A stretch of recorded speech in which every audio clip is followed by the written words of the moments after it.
Salut à tous les aventuriers et bienvenue sur KL et Psycho, la chaîne qui décortique votre émission préférée au travers de la psychologie. On continue de dérouler le fil de l'histoire de koh et dans cette vidéo, on va faire le bilan de la troisième saga de l'émission. Alors, troisième saga qui commence à la saison 14 et que j'ai choisi de faire terminer à la saison L'île des héros. Alors bien que c'était compliqué de trancher, j'étais obligé quand même de borner quelque part pour la vidéo. J'estime que les saisons d'après sont trop récentes en fait, on n'a pas encore assez de recul pour les analyser. Mais gardons à l'esprit que peut-être qu'en réalité, on est encore dedans, ça se trouve, dans la troisième saga. Elle est peut-être pas terminée. Allez, quoi qu'il arrive, c'est parti pour le bilan de la troisième saga de koh Lanta.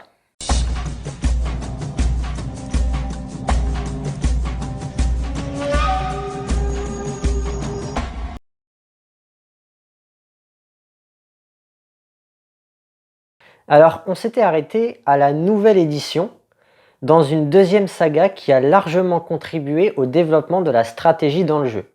Et naturellement, la troisième saga va en fait continuer sur ce chemin et accentuer le niveau orange de la spirale dynamique. La troisième saga commence avec des nouveaux visages. La saison 14 est une saison d'anonymes. Ça permet de redynamiser l'émission, de ne pas laisser l'ennui arriver et s'installer. Puis de toute façon, il n'y avait plus vraiment la place de faire des All-Stars. Ils avaient déjà fait 3 All-Stars en moins de 4 ans, donc ils étaient obligés de repartir sur des nouveaux visages. Alors dans la saison 14, ce qui est intéressant de noter, c'est la place prépondérante qu'a pris la survie. Jamais cette catégorie n'avait autant influencé une saison. C'était vraiment elle qui était au centre des constructions et des déconstructions d'alliances, des trahisons et des esprits de vengeance qui en découlent. Le gagnant, Mark, il a beaucoup participé à ce phénomène-là, puisqu'en fait, pour se sauver, il a dû mettre en avant la paresse d'une grande majorité du casting, en opposition, lui, à ses aptitudes très élevées en matière de survie. En résumé, c'est le fait qu'il y ait une réelle opposition entre d'un côté Mark, Chantal et Bruno, et le reste du casting qui était plutôt inactif, c'est ça qui a permis à la survie d'avoir une place plus importante dans la saison. Et Mark a beaucoup participé à ça et c'est vraiment excellemment bien joué de la part de Mark d'avoir accentué cette catégorie. Une bonne stratégie, c'est de savoir jouer sur ses qualités, de se les mettre en avant. Et en ne parlant que de ça pendant la saison, Mark a focalisé les regards sur l'activité sur le camp. Toutes les critiques, conflits et justifications de vote venaient de là. Alors même si évidemment Mark n'est pas tout seul à l'origine de ça, il y a eu bien évidemment l'appui du contexte, il s'est quand même sauvé d'une mauvaise posture en trouvant Bruno et Chantal qui étaient des ex-rouges et qui ont voulu récompenser ses talents en survie. Alors normalement dans koh Lanta, le critère social a beaucoup plus de poids que le critère survie. Mais en fait ça n'a pas eu beaucoup de conséquences sur Mark qui avait un social on va dire moyen inférieur, puisqu'il s'est retrouvé en finale face à Chantal qui était encore plus mauvais que lui dans ce domaine-là. Et il y a certains membres du jury final qui ont voté pour Mark en disant dans leur justification que c'était le moins pire des deux, pour reprendre exactement les mots de Jeff. Là où par contre on voit que Mark joue très bien le jeu dans cette saison, c'est que même si le social garde forcément une place centrale, koh Lanta ça reste un jeu social, et que donc face à Melissa, Mark aurait perdu, imaginez une finale Mark-Bruno, ça aurait été beaucoup plus indécis, alors qu'à la base, Bruno a un avantage par rapport à Mark, puisque son social est un peu plus performant que celui de Mark. Alors après la saison 14 arrive la saison 15, avec une nouveauté de taille, l'île au collier. C'est un système qui fait la part belle à Orange, comme d'hab, ça augmente la part de stratégie dans le jeu, et ça favorise la réflexion. Alors par ailleurs, juste, on observe que le bleu de l'émission est toujours brinque-ballant, puisque dans l'épisode 1, la production décide de remplacer Charlie, qui a fait un abandon volontaire, alors que théoriquement les abandons volontaires ne sont plus censés être remplacés depuis la saison 11. Bref. Ce qui va être intéressant de noter dans la saison 15, c'est d'analyser la finale qui était Wendy-Pascal. Parce que Pascal, malgré un profil de stratège, il arrive à gagner 5 votes du jury final, ce qui veut dire qu'à une voix près, c'est Pascal qui aurait gagné koh Lanta. Alors comment on peut expliquer ça, sachant qu'il avait un profil de stratège très prononcé et que Wendy avait quand même un petit profil de gagnant? Il y a plusieurs raisons. Déjà, ce qui s'est passé en finale.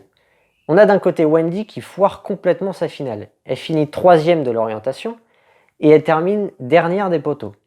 Et de l'autre côté, on a le bilan inverse, Pascal qui a brillé en finale en étant premier à l'orientation en 33 minutes et il remporte les poteaux. Déjà, juste avec ces deux arguments, ça va resserrer les écarts, puisque Wendy en fait n'a pas fait honneur à son profil de gagnant et à cause de ses performances en finale, elle va tomber, on va dire, dans un petit profil de pas dangereux. Et de l'autre côté, Pascal va marquer les esprits par autre chose que sa stratégie. Alors à cela va s'ajouter encore d'autres arguments. Pascal, c'était un stratège assumé. Sa franchise, elle a fait écho à certains candidats comme Romain, Karima ou Alain. La casquette du stratège assumé était bien perçue. Donc, quitte à être stratège, c'est souvent ça, hein, le deuxième rôle, on va dire, le plus efficace. Alors le premier, c'est de ne pas avoir l'image du stratège, mais quitte à être stratège, le meilleur rôle, c'est d'être le stratège assumé. Un autre argument, c'est l'acceptation du niveau orange dans la saison. Sans être spécialement une saison de stratège, on est en présence de candidats qui l'acceptaient et comprenaient que cela faisait partie du jeu. On est quand même bien loin dans la saison 15 du rejet du niveau orange qui existait par exemple dans les saisons 2 ou saison 8, dans lesquelles Pascal se serait littéralement fait détester. Enfin, on va encore ajouter à cela deux arguments psychologiques qui vont faire augmenter son nombre de supporters à Pascal, qui sont en fait les phénomènes que j'ai décrits dans ma vidéo sur les profils de koh. Le phénomène David contre Goliath, ou seul contre tous, puisque Pascal ne figurait pas parmi les favoris du jeu au début de l'aventure. Il a été perpétuellement dans la difficulté, c'est-à-dire qu'il a été souvent en marge ou dans le clan minoritaire, et il s'en est à chaque fois sorti. Et le phénomène du rescapé, Pascal est effectivement un rescapé puissance 1000, il a d'ailleurs pour l'anecdote participé à tous les conseils de la saison. Alors finalement, le plus étonnant dans cette saison 15, après avoir dit tout ça, c'est que Wendy ait quand même réussi à gagner. Alors pourquoi Wendy a quand même gagné? Il y a deux raisons. La première, Wendy disposait d'un social plus quantitatif que Pascal. Ça, c'est le premier point. Pascal, en fait, malgré ses coups de sang et ses isolements, il disposait quand même d'un bon social, mais qui était qualitatif, même très qualitatif, c'est-à-dire ciblé. Il était aimé, même très aimé, de ses alliés comme Laurine ou Wendy, mais il n'était pas vraiment aimé des autres, comme par exemple Karine ou Cécilia.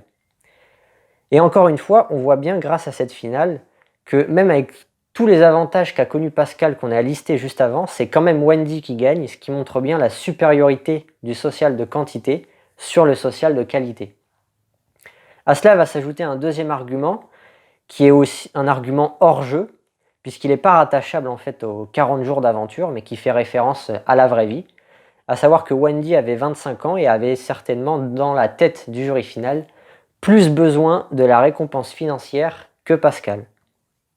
La victoire de Pascal, elle aurait été symbolique pour l'émission, elle aurait fait suite du coup à la victoire de Marc, et ça aurait marqué un virage positif dans le jeu en dédiabolisant énormément la stratégie. Il s'en est fallu de peu, mais voilà, bon, le jeu en a décidé autrement, et finalement le sacre de Wendy, ça fait écho au schéma habituel de l'émission et ça a refait penser aux gagnantes des années 2000, comme Amel, Clémence ou Christelle. Alors malgré tout, le niveau orange est quand même bien en place et bien accepté.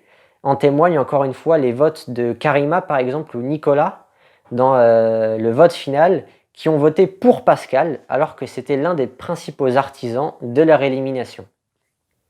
Voilà pour la saison 15. Alors, on est dans une vidéo qui parle de koh. Là, je vais faire une petite parenthèse. Je vais parler de la saison 16. La saison 16, elle a été chamboulée par une nouvelle règle qui était la règle de l'anneau d'or. L'anneau d'or, il qualifiait celui qui l'a trouvé pour l'épreuve d'orientation. Après ce qui s'est passé dans la saison 15 et la presque victoire de Pascal, malheureusement, la saison 16, pour plusieurs raisons qu'on va lister, et notamment à cause de cette règle de l'anneau d'or, va marquer un retour en arrière très fort. La stratégie va être mal perçue. Dans la saison 16, concrètement, la métaphore du bâton ensorcelé n'aura jamais été autant visible. On va prendre 4 petits exemples. que je vais résumer en une phrase pour vous remettre le contexte. Les éliminations de Laurent, de Beryl, d'Alexandra et de Stéphane. Laurent, c'était avant la réunification. Il voulait éliminer Lo parce qu'il craignait le groupe soudé de 4 qui était en train de se construire. Lo, Benoît, Candice et Stéphane. Puis finalement, il s'était retranché sur Julie, voyant que l'élimination de Lo était trop risquée. Beryl, elle n'était pas vraiment stratège, mais elle avait été perçue comme telle à cause de sa proposition de sursis qu'elle avait fait à Candice, qu'elle trouvait méritante. Ensuite, Alexandra, c'était un peu la même histoire que Beryl. Elle voulait faire sortir Yesta avant certains rouges comme Candice ou Benoît. Elle a monté une stratégie dans ce but, mais il y a eu un retour de bâton très vite, parce qu'à vouloir faire des stratégies avec tout le monde, elle s'est retrouvée avec aucun allié. Et enfin, la manifestation la plus claire du retour de bâton, c'est le destin qu'a connu Stéphane. Ça, c'était plutôt vers la fin de la saison, où tout allait bien pour lui jusque-là, mais en un seul épisode, il s'est un peu auto-éliminé en émettant l'hypothèse d'éliminer Candice et en allant parler de cette stratégie avec Freddy. Voilà, alors, il y a un dénominateur commun pour les 4 cas que j'ai cités là, celui de Laurent, Beryl, Alexandra et Stéphane. Dans ces 4 cas de figure, le point commun, c'est Candice. Candice, sûrement du fait déjà de son énéatype, elle est probablement une énéatype 2, et de sa préférence pour le niveau bleu de la spirale dynamique, elle n'aimait pas les stratégies, et elle aimait encore moins les stratèges. Et en plus de surcroît, elle avait un bon social, et donc elle avait des alliés solides. Et ce sont en fait ces 2 caractéristiques qui ont mené à leur perte les initiateurs des stratégies, les 4 personnes que j'ai citées juste avant. Laurent, il avait discuté avec Candice et avait mentionné Lo avec des mauvaises paroles, ce qui n'avait pas plu à Candice. Beryl, elle était allée voir Candice pour lui dire qu'elle voudrait qu'elle soit la dernière rouge à partir. Pareil, ça n'a pas plu à Candice. Alexandra, elle a élaboré son plan en discutant principalement avec Candice et Benoît. Et dans le dernier cas, celui de Stéphane, c'est Yesta qui a ébruité l'affaire en rapportant tout ce qu'avait dit Stéphane à Candice. Donc en fait, vous voyez, c'est Candice qui a fait capoter toutes les stratégies de la saison 16. En résumé, comme le dit Freddy en justifiant son vote contre Stéphane, il faut croire que la stratégie n'amène pas forcément sur le bon chemin. Bon, en réalité, ce sont les moves et leur visibilité qui s'avèrent contre-productifs. Et cela est dû, comme on l'a dit, dans le fait que la saison 16 possède plusieurs candidats avec un niveau bleu très fort, et c'est ça qui augmente le paradoxe de Koh-Lanta et l'effet maléfique de la stratégie. Parmi ces candidats, on retrouve Candice, dont j'ai déjà parlé. Les ambassadeurs de cette année, quand même, Julie et Jérôme, ils ont été jusqu'au tirage au sort. On a Freddy qui souligne énormément son appartenance à la tribu Naga, la tribu jaune. Il y a un moment aussi où on a bien vu que Yannick a manifesté son ras-le-bol de la stratégie. Ou encore penser à Jean-Luc qui n'a pas hésité à se sacrifier en changeant d'équipe. Alors d'une manière générale, la saison 16, elle marque ce qu'on appelle en spirale dynamique un creux gamma en bleu très très fort. En effet, déjà, on va lister plusieurs choses. La règle de l'anneau d'or, ça déséquilibre les 4S. C'est une règle qui donne un accès direct à la finale sur des critères de chance et de sportivité. Alors pourquoi la chance ? Parce qu'il faut tout simplement avoir la chance d'être choisi pour aller sur l'île au trésor. Une autre règle qui va dans le sens du creux gamma en bleu, le choix des ambassadeurs, il a été fait de manière interne à l'équipe. Donc ça favorisait une rencontre entre candidats volontaires et prêts à se sacrifier. Une autre perte de taille, c'est la règle des destins liés. Certainement due à cause de l'anneau d'or, mais c'était une règle qui favorisait l'aspect stratégique et poussait les candidats qui avaient fait beaucoup de promesses à ne pas pouvoir les tenir. Enfin, autre chose, pour la première fois depuis la saison 12, la finale s'est jouée à 5. Et sans que ça nous prive aussi d'un dernier conseil éliminatoire et de toute la stratégie qui aurait pu s'y passer. D'autant plus que le dernier conseil de l'émission, celui où ils ne sont plus que 5, c'est le conseil où c'est le plus facile finalement d'être stratégique, puisque la finale est juste derrière. Voilà donc pour la saison 16, qui marque un creux gamma assez fort. On va passer maintenant à la saison 17, qui est marquée encore une fois par une grosse nouveauté, les 3 équipes. C'est une nouveauté qui bouleverse le jeu et qui permet de bloquer la traditionnelle tactique du pagonjing. L'aspect stratégique se complexifie et être bien positionné dans le jeu, ça devient plus délicat. Donc là, tout ce que je viens de dire là, ça prouve bien que le poids du niveau orange grandit de saison en saison. Dans la même logique, il y a d'autres règles qui vont dans le même sens. Donc là, c'est un peu l'inverse de ce qui s'est passé dans la saison 16. La saison 17 a été un bon retour dans le niveau orange, puisqu'on a eu l'ambassadeur choisi par l'équipe adverse, on a eu des colliers d'immunité qui sont devenus cessibles, ce qui a d'ailleurs permis un magnifique duel d'ambassadeurs, on a eu le retour des destins liés au F8, et on a eu la finale qui s'est refaite à 4, ce qui a permis d'ailleurs au dernier conseil un coup stratégique de la part de Clémentine en évinçant Sébastien qui était probablement le plus gros profil de gagnant de la saison. Et autre règle de taille aussi que je viens d'oublier de dire, c'est le vote noir deuxième version, puisqu'à partir de la saison 17, le vote noir se donnait, ce qui lui donnait une importance beaucoup plus forte que la version d'avant. Alors dans la saison 17, le casting, quant à lui, restait majoritairement porté sur le mérite sportif et n'appréciait en fait la stratégie qu'en surface. La preuve en est, on va prendre le cas de Sandro qui a usé de malice pour remporter, souvenez-vous, le jeu de confort de la dégustation, et qui s'est pris un retour de bâton assez magistral dans la foulée, alors que sa stratégie n'impliquait que lui et ne l'impliquait que dans une épreuve de confort. Donc là, on voit bien que le paradoxe de Koh-Lanta est vraiment très très fort, puisque même, on va dire, dans un temps faible de la saison, souvent dans les épreuves de confort, c'est pas là que la saison se joue en fait. Et ben voilà, même pour une épreuve de confort, Sandro s'est quand même fait détester pour sa stratégie. Et en témoigne aussi l'élimination de Marjorie vers le début de la réunification, ce qui théoriquement est assez bizarre puisque Marjorie a un profil de pas dangereuse absolu. Donc c'est tout l'intérêt des autres de la garder jusqu'à la fin. Et finalement, il y a eu un consensus, cette philosophie du mérite qui est ressortie pour éliminer Marjorie. Alors aussi, on a Clémentine qui remporte brillamment l'orientation et les poteaux, mais qui termine deuxième. Elle paye en fait son chantage qu'elle avait fait à Fred pour l'obtention du mini-confort à la dernière épreuve de confort. Le move de Clémentine est quand même bien joué, bien qu'il était impulsif, parce que ça permettait d'écarter Sébastien de la finale en cas d'échec de sa part sur la dernière épreuve d'immunité. Même si le jury final lui a fait payer cette action, dans la vraie vie, c'est quand même intéressant, je trouve, de se demander si finalement, c'est pas plutôt l'association de cette pratique-là avec de base, on va dire, un mauvais social qui a condamné Clémentine.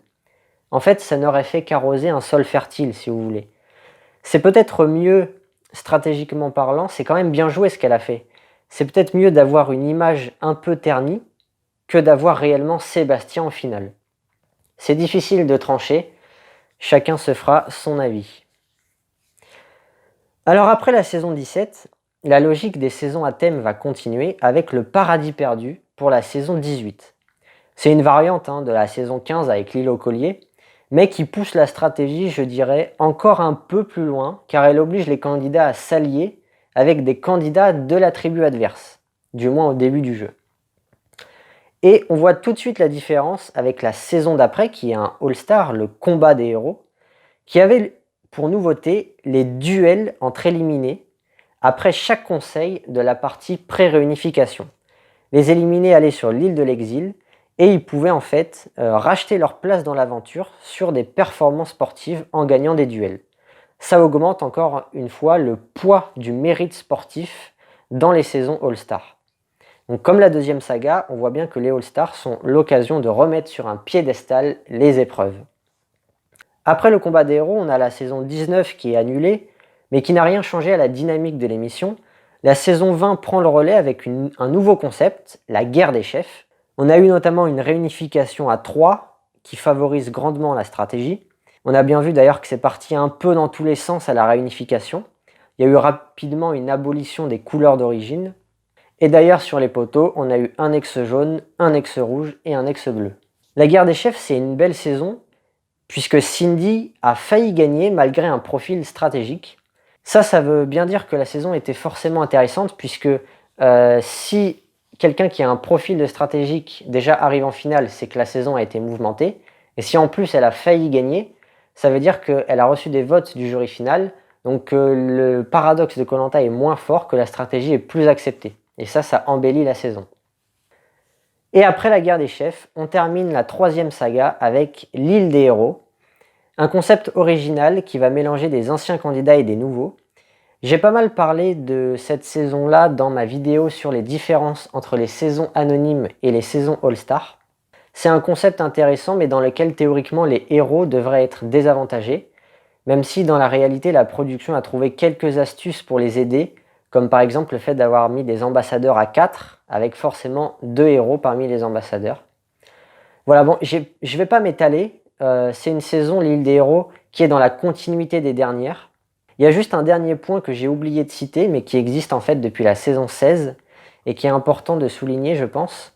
C'est le cas des épreuves gagnées collectivement après la réunification. C'est une règle qui permet, je pense, de mettre à mal les alliances en essayant d'en créer des nouvelles, puisque les candidats du même groupe, soit ils vont partager un confort mémorable, soit il peut se créer une solidarité aussi dans l'équipe qui a perdu, qui se retrouve toute seule sur le camp. Mais dans les deux cas, ça peut créer des nouvelles alliances, des nouvelles promesses, et voilà, ça peut créer des rebondissements. Et voilà, je pense qu'on a fait le tour de tout ce qui était intéressant à dire et des nouveautés qui a été faites dans cette 3e saga. Ce qu'on peut dire dans l'ensemble, c'est que l'univers de Koh-Lanta, depuis la saison 14, il est constamment chamboulé, renouvelé et bouleversé. À chaque fois, on fait appel aux capacités d'adaptation et d'opportunisme des candidats, et il y a notamment beaucoup de scènes de dialogue stratégique. En bref, c'est devenu un univers totalement orange d'un point de vue de la spirale dynamique. On est bien loin du début de l'émission, où on pouvait passer presque un tiers d'épisode à se demander comment la tribu va-t-elle tuer une poule. Et a priori, c'est pas prêt de s'arrêter. Les saisons d'après continuent d'appuyer au maximum sur la nouveauté, de manière d'ailleurs de plus en plus extrême, avec par exemple 4 équipes ou des armes secrètes. De toute façon, c'est logique, c'est d'un point de vue de la spirale dynamique, le niveau qui vient après orange, c'est vert. Mais vert détestant la compétition, c'est littéralement incompatible avec Koh-Lanta. Donc l'émission est arrêtée en orange et le restera jusqu'à la mort du programme. Voilà, cette petite série de vidéos sur l'évolution de l'identité de Koh-Lanta en faisant des bilans de saisons que j'ai réunis par saga est maintenant terminée. J'espère que la vidéo vous a plu, que la série de vidéos vous a plu. Si vous avez aimé regarder la vidéo, n'oubliez pas de me laisser un commentaire, de laisser un pouce bleu, ça peut bien aider aussi pour le référencement de la chaîne. Quant à moi, je vous souhaite une bonne journée et je vous dis à bientôt. Maratane!